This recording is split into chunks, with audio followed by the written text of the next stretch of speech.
Rumah Dinas Kepala Kepolisian Daerah, Kapolda Nusa Tenggara Timur, NTT, Inspektur Jenderal, Irjen Polisi Johni Asadoma, dilempari orang tak dikenal, OTK, Kamis, 20 April 2023, tengah malam.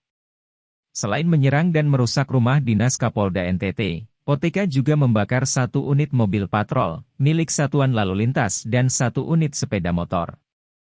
Tak hanya itu, OTK juga merobohkan pos pengamatan Idul Fitri dan dua pos polisi yang berada di Kanaan dan Lailai Besikopan. Hingga saat ini, belum diketahui penyebab penyerangan serta pembakaran kendaraan itu.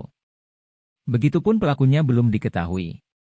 Informasi yang berhasil dihimpun, kelompok yang menyerang menggunakan sepeda motor itu melempari rumah dinas Kapolda NTT. Melihat hal itu, petugas kepolisian dan BRIMOB yang menjaga rumah dinas Kapolda NTT sempat mengeluarkan tembakan peringatan.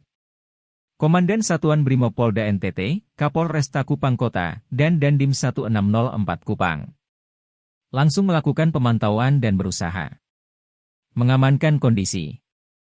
Ruas Jalan Herewila ditutup sementara. Usai kejadian penyerangan rumah jabatan Kapolda NTT. Diduga, penyerangan itu buntut dari kericuhan yang terjadi saat pertandingan futsal yang digelar di Gelanggang Olahraga Wepa Kupang. Salah seorang anggota polisi militer Angkatan Darat didorong oleh pria berpakaian preman yang diduga anggota polisi. Kepala Bidang Hubungan Masyarakat Kepolisian Daerah NTT, Komisaris Besar Polisi Arya Sandi membenarkan kejadian itu. Dari pihak Polda dan Korem 161 Wirasakti Kupang sudah meredam konflik tersebut. Sementara kita dalami apa yang menjadi penyebab permasalahan, kata Arya Sandi. Rencananya, pada pukul 10 WITA, akan digelar konferensi pers oleh TNI dan Polri di markas Polda NTT. Sumber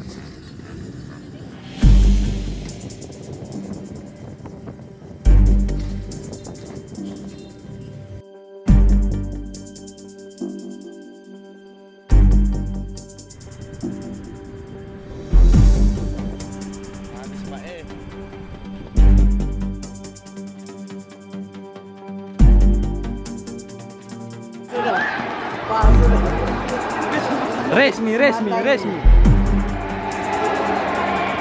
Do sumainkan moke na, do ada karoyok tuh. Habis Pak